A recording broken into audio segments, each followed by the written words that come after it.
crosshair pointed at a target over a mile away. You take a second to line up the shot, and then pull the trigger. The bullet flies through the air, bounces off the wall, and lands in the dirt.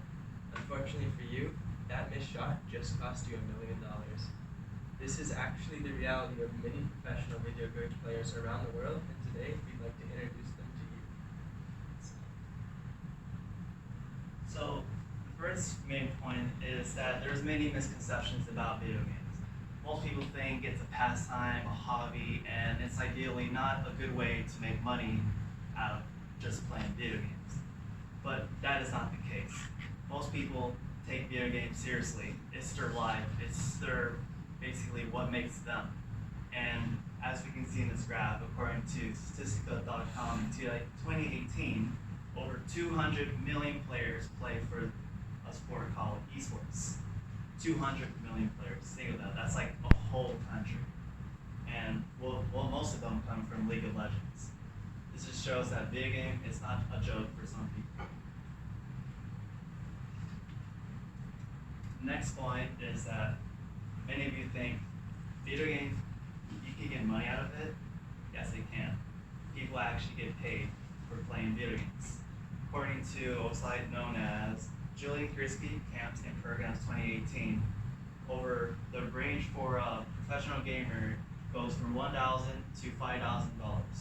I mean, that doesn't sound that much at first, but esports is all about competitions and tournaments that people go to. And the same website has stated that tournaments go from $100,000 to $200,000.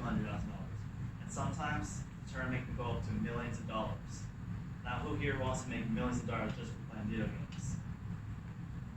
Exactly. That's why most people play in esports, because people love games and you get paid for it. And with that being said, I like to bring with Matthew to his next point about esports. Now, a lot of you may be surprised at what Jose just said, but as gamers ourselves, you can trust us that we've been collecting data on this topic for basically our whole lives. We've been to plenty of tournaments, seen things up close, and done our research, so we are more than excited to share this stuff with you. Besides just how much money can be made in esports, which a lot of people don't know about, we're also going to talk about how serious esports is taken, how the community is great, and how the athletes in it are also great.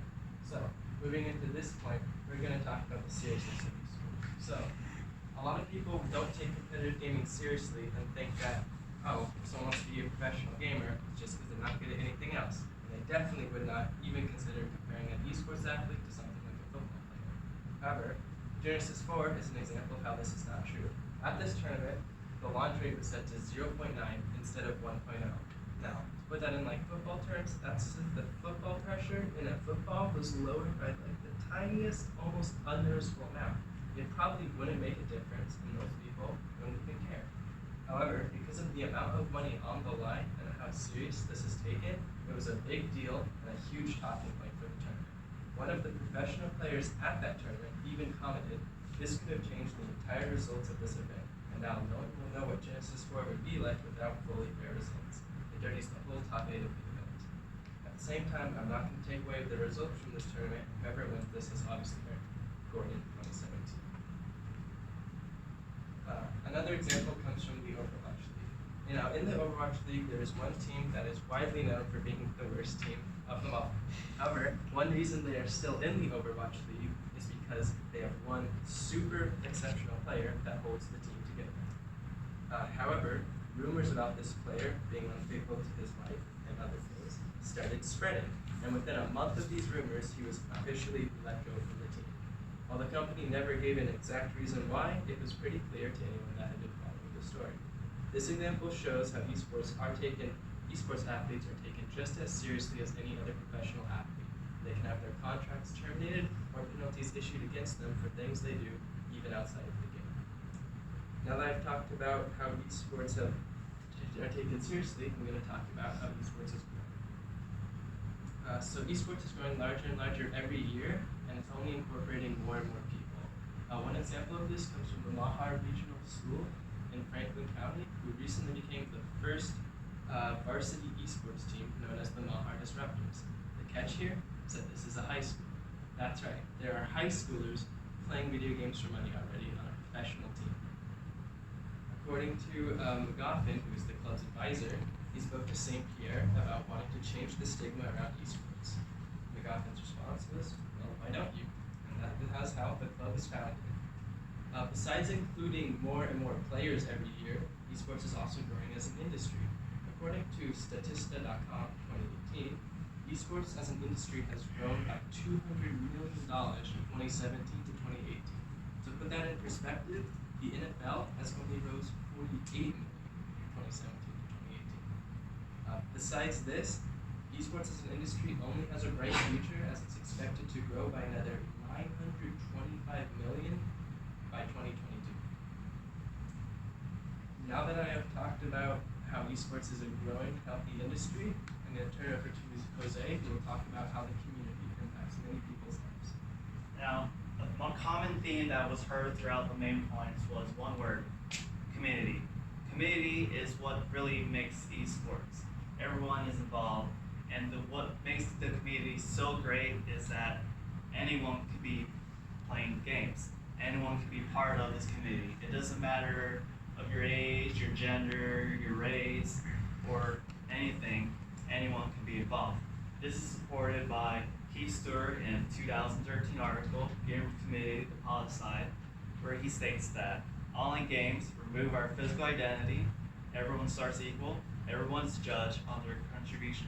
What you input is what you are. This is what basically saying that anyone is behind the controller.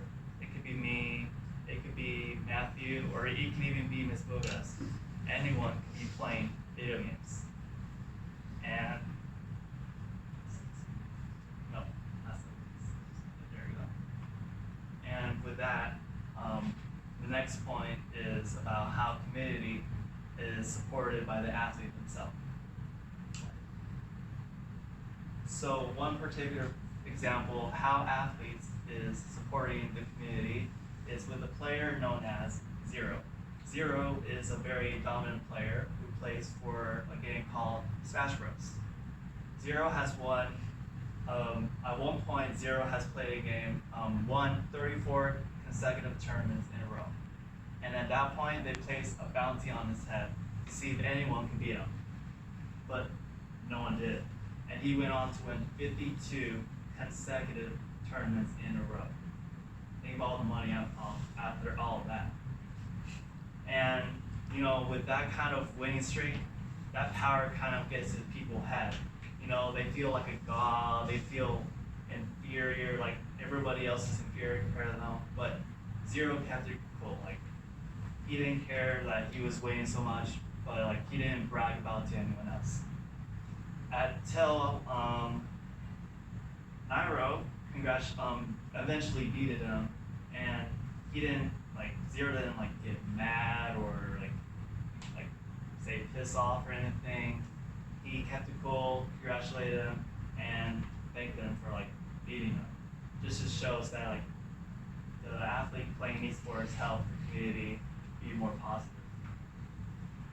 So in conclusion, we talked about the misconceptions of video games, the growth, the seriousness that it can take, and the community with it. So next time you see somebody playing a video game for 6 hours straight, it's not because they don't have a life, it's not because they're wasting your time, because you never know if their headshot will be the next $1 million headshot.